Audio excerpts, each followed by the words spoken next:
Bale, ang mangyayari dito guys, magli-layout tayo ng electrical. Tapos, yung splicing niya nasa taas. Dito guys yung kanyang splicing. Diyan sa loob. Sa Monday, tatakpan na nila to ng hardiplex. Kaya hindi na natin to malagyan ng wire kung sakaling matakpan. Kaya magwa-wiring tayo dito guys. Maglalagay tayo ng junction box, dalawang pin light, tapos isang exhaust. Kailangan natin naman guys, junction box. Tapos,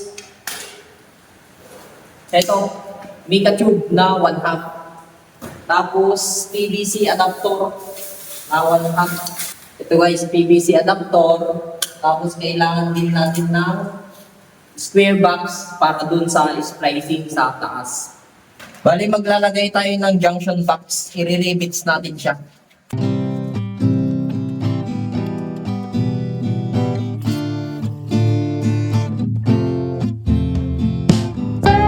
Guys, bali, gagamit tayo ng riveter para dito.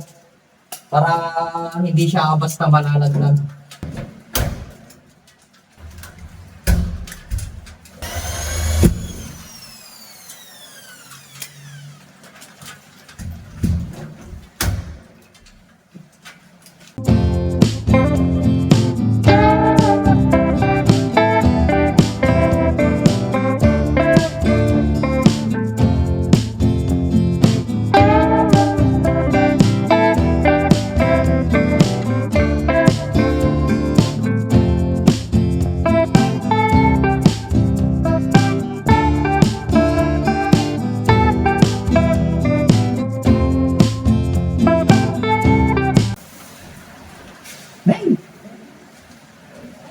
Burn out?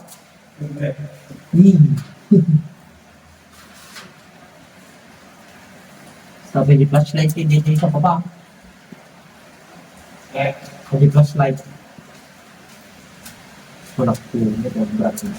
Guys, biglang nag-brown out dito sa aming bayan kasi may nararanasan kaming bagyo ngayong araw na ito.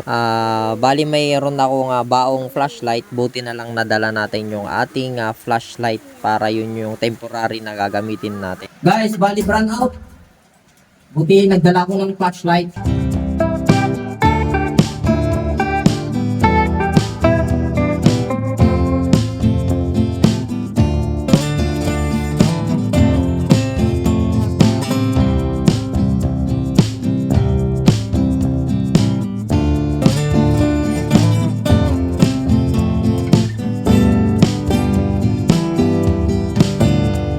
Bali, okay na yung kanya guys, yung tubing.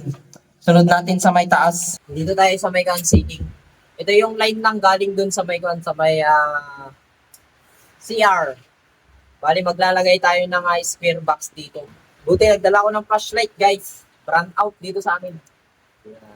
Lalagay tayo ng guys, ng spare box.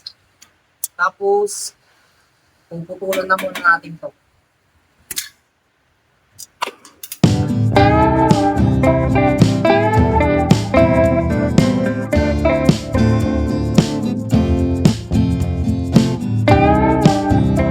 Gamit tayo ng guys, adapter.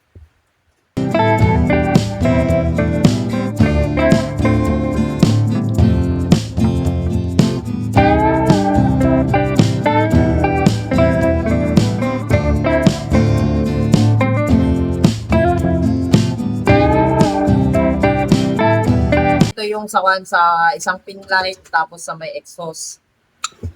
Bali, sila parallel connection, isa yung kanyang return. Pero, ang ginawa ko guys is, dalawang return yung nilagay ko sa may switch out, sa may switch utility. Bali, kung sakaling gusto nilang hiwalay yung guys, yung kanyang exhaust fan ng ibang return, madali na lang natin siyang ilipat para hindi na tayo makyat dito sa may ceiling o kaya baguhin dun sa may junction box ng dun sa may CR, sa may isame. Bali yung splicing niya guys is dito lang sa may spare box, wala dun sa may junction box sa may CR. Then ito yung guys, return ng exhaust at saka return ng pin light. Bali wala siyang putol. Walang putol tong return niya, diretso sa may switch outlet.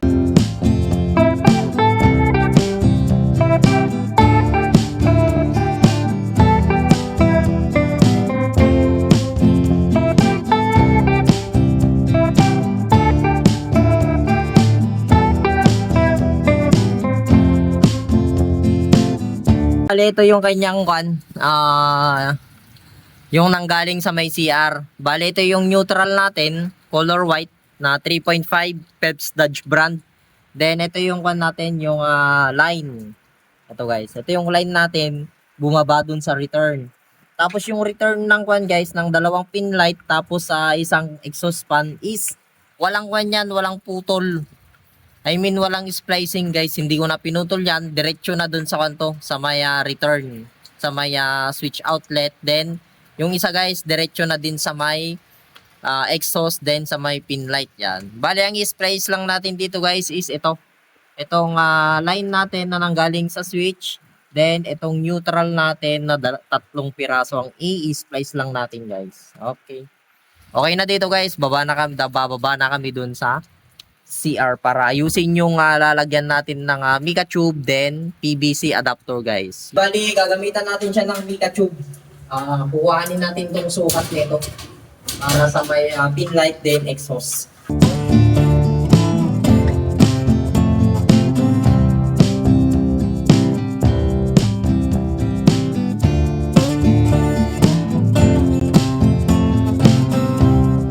Bali yung paglagay namin dito guys sa may mica tube, 1/2 size. Ang ginagawa ko dito guys is kini-convert ko. Kailangan ng electrical tape, tapos alambre. Ito guys, alambre. Guguntingin mo lang siya dito guys. Then kabilaan. Tapos ito, PVC adapter. Lagyan mo siya ng PVC adapter guys, lagay mo dito. Ito yung itsura niya guys pagka naglalagay ako ng PVC adapter tapos mica tube.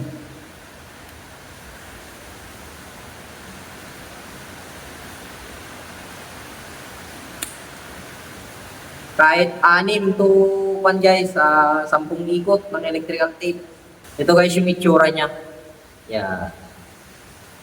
Yan yung itsura niya. Tapos, lagyan nyo siya ng alambre. Ito.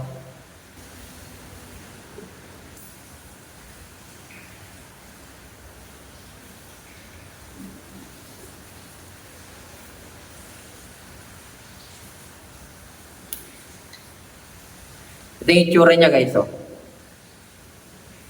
Alambre. Okay. Ganyan. Ganyan yung ginagawa ko dito guys pagka meron siyang adapter, tapos mica tube. Ito. Lagyan nyo ng tape, tapos lagyan nyo ng alambre. Yan siya. Yan yung itsura niya.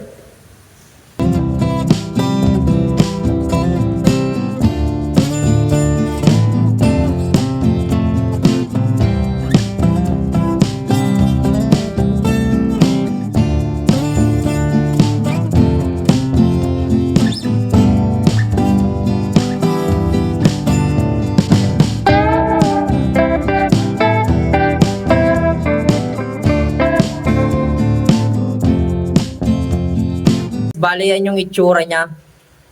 Bali, wala tayong splicing dito guys. Gumamit tayo ng mica tube, PVC adapter, junction box, then ito, PVC na dalawa, umakyat dun sa may square box.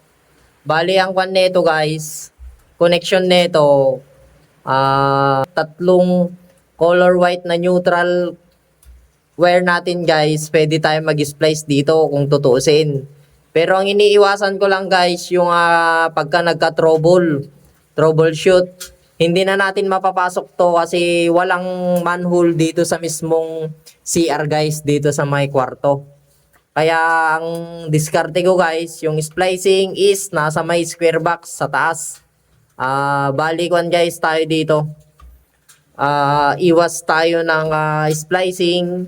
Ganito lang yung kanya guys, yung aking discarding layout ng electrical para dito sa pin light, then exhaust. Ito siya guys. Yan. Lalagay ko na yung kwan guys, yung cover ng junction box. Bali, naka-rivets to guys, hindi yan matatanggal. Ayan. Para hindi siya basta-basta malalaglag. Ayan guys. Then tayo guys, gumamit tayo ng 3.5 squared na Phelps Dodge yung brand. Ito. Color coding din tayo guys, black and white. Ayan yung itsura niya guys, oh. Madilim guys kasi brand out dito sa amin. Ayan. Yung tatlong bigat tube guys, isang exhaust, dalawang pin light. Then yung dalawang PVC electrical conduit na 1/2 size is pumunta yan dun sa may square box sa may ceiling. Bali dun tayo mag-i-splice guys. Yeah. So ayun lang guys, please like and share my Facebook page Motorinix TV and YouTube channel guys. Please subscribe Motorinix TV. Maraming salamat.